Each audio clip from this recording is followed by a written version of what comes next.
Hello and welcome to On the Bench, Estuary TV's weekly sports discussion show for Lincolnshire and East Yorkshire. On the programme tonight, we'll be bringing you a roundup of the weekend's local sporting action and discussing some of the big news stories that have been hitting the headlines in our region. Joining me in the studio this evening are Dave Evans from Lindsey Roads Cycling Club and Councillor Mick Burnett, portfolio holder for Tourism, Leisure and Culture. Welcome to the show. Thank you. Also on the show tonight, Matt Denson is bringing along to Samurai Hearts Martial Arts Centre on Freeman Street in Grimsby to see what happens down there. And Tom Reid is here to answer your questions in a view from the Estuary. So stay tuned for all of that. But first up on the show, let's just do a roundup of the weekend scores. Here's Team Talk. Hull City have secured a trip to Wembley with a 3-0 victory over Sunderland in the FA Cup 6th round. A semi-final match with League One's Sheffield United away. All Yorkshire tie that one. Another draw for Scunthorpe against Northampton sees them equal their 19-game unbeaten run. Grimsby Town threw away 3 points after conceding a late penalty in Macclesfield, the game ending 1-1 there.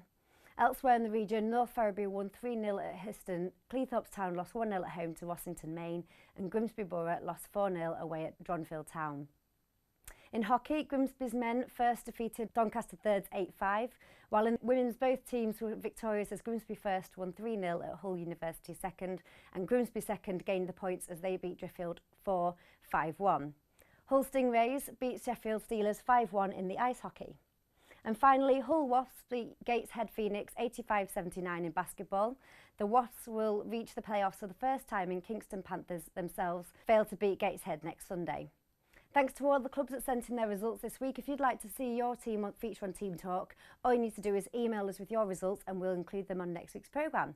That email address is onthebench@estuary.tv.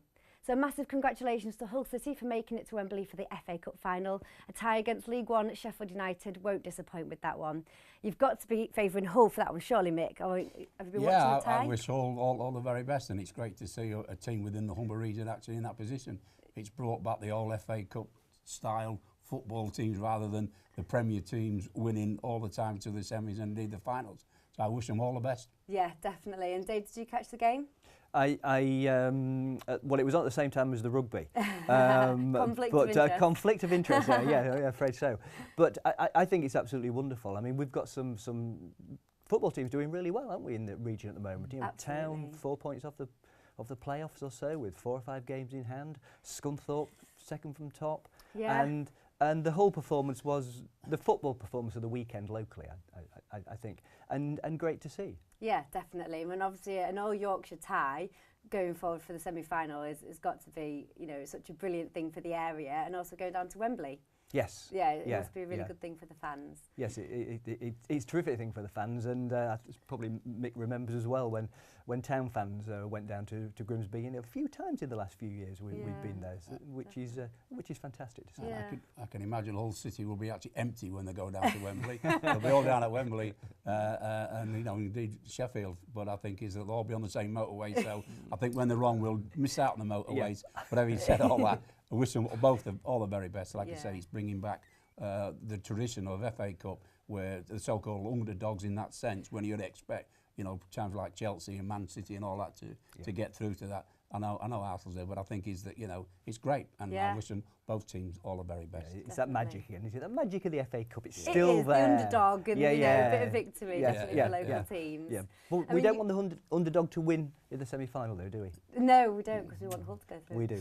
So, just talking about Grimsby as well, you mentioned there, obviously a 1-1 draw, late penalty, gave them the draw. So they lost a couple of points there, but they have 5 games in hand. I mean, how do you feel that their season's gone so far, Mick? I think it's done very well. They're just below the playoffs.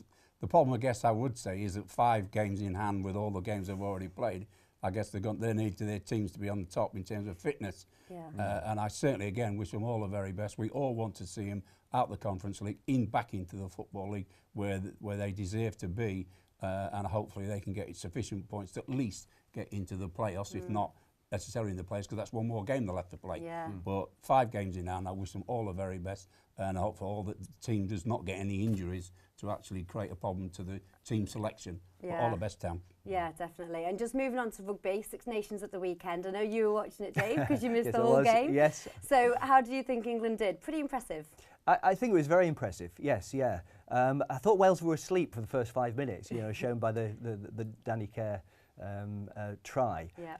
And that, I thought at the time, I thought, blimey, this is going to take the edge off the game a little bit. Yeah. But it didn't. It was still a very competitive game. It was. Very open game of rugby, which is terrific to see. It was good to watch. So it was exciting. Another Fingers really crossed for next exciting weekend. Well, fingers crossed for next weekend, but I have to say Ireland are favourites, I think, so far we'll see how it goes. The championship. Yeah. Thank you very much for that one. Next up on the show, Tom Reid is here to answer your questions that have been tweeted in. Here he is in a view from the Estuary. Thanks, Rach. Let's take the first question. Despite the fixture list, can Grimsby Town still finish in the playoffs? Yeah, of course they can. They've got a great chance of it. You know, they've played 31 games at the moment. Most sides in the playoff places have played 5 games more. So, you know, they've got a real chance already to make up some points. They've currently got 53 points. Nuneaton occupy the last playoff place. They've got 57 points. So Grimsby are only 4 points behind those, and they have 5 games in hand. So potentially, that's 15 points Grimsby can claw back starting tonight at home to Hereford. That'd go a long way to closing that gap. So Nuneaton will definitely be looking over their shoulders. But the fixture list is quite congested. They've got 6 games in March, Tuesdays and Saturdays. They've got 3 home, 3 away. So can't really get fairer than that. But it is a lot of travelling.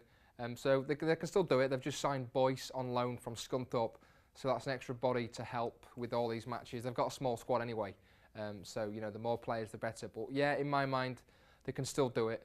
You know, it's mathematically possible. And I think, you know, you look at the team, they've had a dip in form, but I think they've still got a real chance of finishing in the playoffs, yeah. Can Hull City triumph in this year's FA Cup?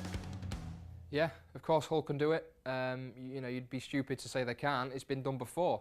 As we saw last season, Wigan Athletic, despite relegation looming, they beat Manchester City in the final, and they've just recently beat them again in the quarterfinals. So Wigan are no mugs. They know what they're doing in this competition. Obviously, on paper, Arsenal are favourites. They are the strongest side left in the competition. But then facing a side like Hull or Wigan, you know, that's a potential banana skin for someone like Arsenal, because they can underestimate the team. So Arsenal face Wigan. You know, Wigan could easily beat Arsenal on a good day, and Hull look favourites to beat Sheffield United of League One. So, you know, if they can beat Sheffield United, of course, and then probably play an Arsenal in the final, we don't know. But on a good day, again, Hull can beat Arsenal. It can be done. So, yeah, they've got a great team. Steve Bruce is a great manager as well.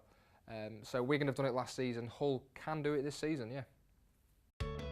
Do you think the English clubs can progress in the European competition? It has been one of the worst seasons in a while for English sides in Europe. Obviously Manchester City, Manchester United and Arsenal all losing 2-0 and Chelsea only mustering up a draw. So no wins. I think that's for the first time in a few years that's happened. So I think personally Manchester City and Arsenal's task is slightly more difficult than what Manchester United and Chelsea have to face.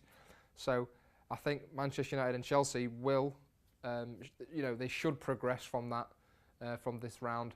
But I think Manchester City and Arsenal will struggle. I do think Bayern Munich and Barcelona are stronger sides than Olympiacos and Galatasaray, obviously. So they've got a much tougher job. So I think for the first time in a long time, we could see the English sides bowing out of the competition at an earlier stage. I don't think any of them are strong enough to win it this season. So I think it's only going to be 2 remaining in the next round, and they might even fall short. This round we don't know, but it'll be difficult for them. As always, thank you for your questions again. If you want to get in touch with the programme, you can do so on Twitter @AskEstuary. Send your questions there, or you can email us as well on the bench @estuary.tv.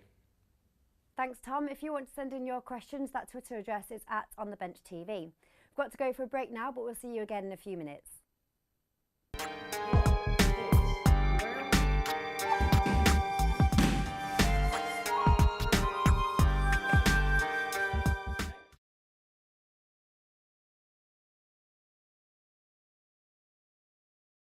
Welcome back to On the Bench. We're joined in the studio by North East Lincolnshire Councillor Mick Burnett and from Lindsey Roads Cycling Club, Dave Evans. Dave, just tell us a little bit about the cycling club. The club started in 1970, so we've established 44 years this year, and we're seeing at the moment such a swell of interest in cycling, partially inspired by the Olympics last year, but also with the Tour de France coming to close to our region in the summer, and we're getting a lot of inquiries from young people's parents, and the popularity is such that we've started some cycling skills coaching sessions at King George Stadium. So the 5 Saturdays in March, we're introducing young people aged between 6 and 16 to various cycling skills, some competitive activities, some races around the track, and so far in the 2 weeks that we've had 15 and then 22 young people. And I'm getting inquiries from parents about the sort of bikes to buy, and my son wants to buy a bike, but not just sons. I mean, the great thing is that there's a terrific gender split. The first week we had, I was going to say 50% male and female, but there's 15, so my maths is slightly better than that. We had 7 female, 8 male, so it's a great gender split, which was fantastic to see. It's a sort of inclusive sport in that way. Yeah, I suppose with cycling, that's probably one of the only sports where you do see a complete gender split with TV cycling and you know, everything that you see in the media as well. So just to confirm, that's young people every Saturday in March. Yes. Between the ages of 6 and 16. Yes. And what time does that start? It's 12:15 till 2 o'clock. Oh, that's all right. And it seems to fit in quite well. We've got, we were talking about football earlier, and it's fitting in quite well with the football. We've got a few of the young people who are coming straight from the football training in the morning, and cycling early afternoon. Yeah.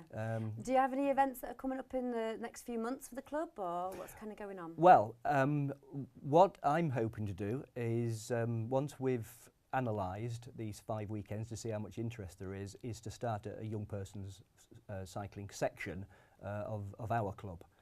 It's called Go Ride, and it's a British cycling initiative. British Cycling, the governing body of cycling in the UK, the people who run the Sky professional team, and responsible for our Olympic successes.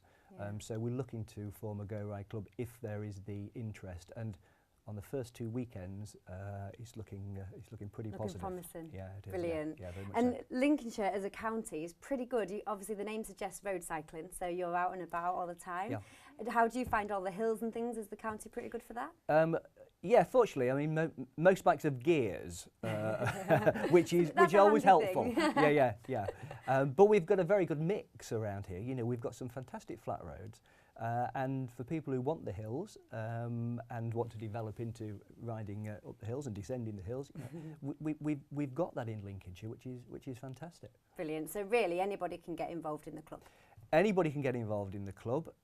We promote ourselves as the Social Cycling and Cycle Sport Club for Lincolnshire, for North East Lincolnshire.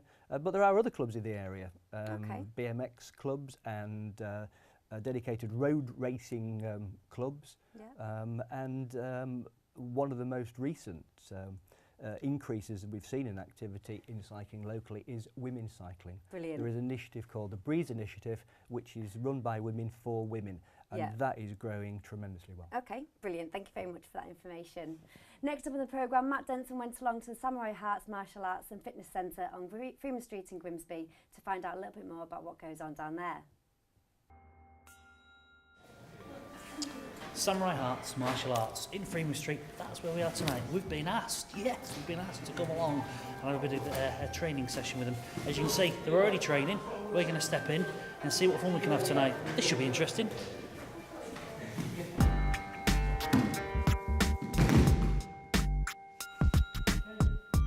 So I've just pulled Tom out of one of his training sessions. Tom, please tell me a bit more about this, what we're here for tonight. Yeah, well, this is a martial arts club. I've done martial arts all my life. Right. And, you know, to actually come here, I've been doing this discipline for 6 years now. And what I personally get out of it is, you know, discipline, science, well-being, the satisfaction of, you know, training with some great people, great guys. Okay. Now I see you training with some of the younger ones here as well as some of the older ones. Is it a full cross-section of people that you're training with? Yeah, we do a samurai arts, you know, children up to 14 years old. Right. Club, you know, and the discipline that we teach them, the control, self-control. Right. Also my son comes here. Oh right, okay, so it's also a family thing as well. Family thing, absolutely, yeah. Okay, perfect.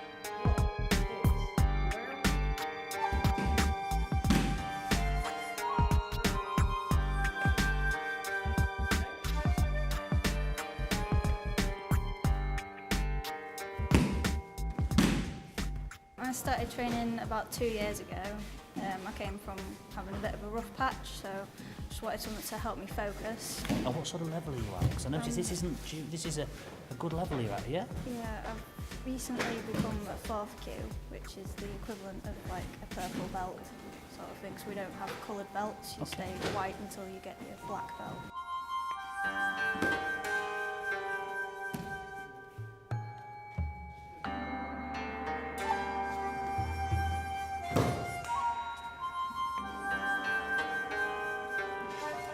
So, Sensei, what's happening here? What are they actually doing? They're defending from a knife attack towards the stomach, towards the centre line of the body. And obviously the first thing is to defend out of the way, moving the body, and then stepping through the body, take them off balance, and come out of the attack. What age groups have we got going on here? We've got some 14-year-olds over there that have been training from I've been teaching now from about 7 years old. Okay, right. And I've got into the 50s up this end. Okay, so it's full a cross mix. wide selection, yeah. And this martial arts club is called Cllr. Okay, explain that to us. So, when you don't know what that is, what is that? Cllr is a traditional battlefield system from the samurai. Okay. And it's in its original form. Right. There's only 6 clubs in the UK, and this is one of them, and we try and keep the form as traditional as it was. Now, what do they take from this? What are they learning from this here? They're not going out there to fight. What are they taking with them? Are they getting balance? What skill sets are they getting? They're learning just the opposite. It's teaching them actually not to fight. Oh, one thing I've seen is that actually it's quite a workout. Yes. Is that right? So, you know, I've walked around, I've seen these guys doing it. They taking a good workout session with them? They are. Yeah, they're getting a good workout. Both partners get a good workout from this. We also do a lot of striking drills, kicking, and so it can look similar to a karate class at some points when we're learning the striking. But this is more of an open class doing the throws and controls. Well, that was enjoyable and more of a session than I expected. A lot more skills involved. I think I need to take a junior lesson before I jump in here, but I tell you what, Samurai Hearts Martial Arts Club here in Freeman Street looked after me tonight. Enjoyed myself. We'll see you at the next session.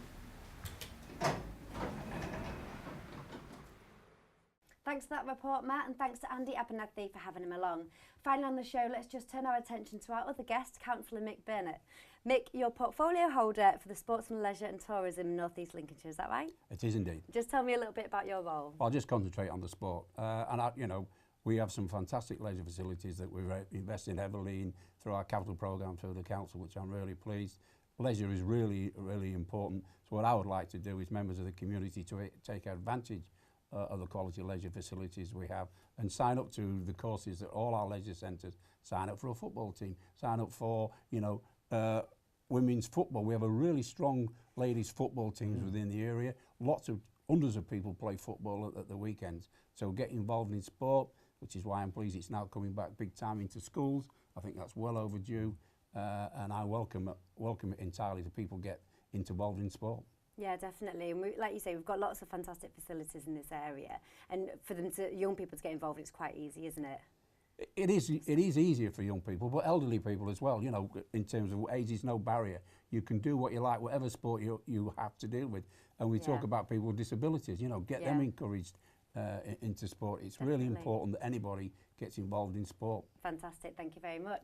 Well, that's all we've got time for this week. Thanks to our guests Mick Burnett and Dave Evans, and thanks to Andy and his team at Samurai Hearts for having Matt along. Join us again at the same time next week for more On The Bench. See you then.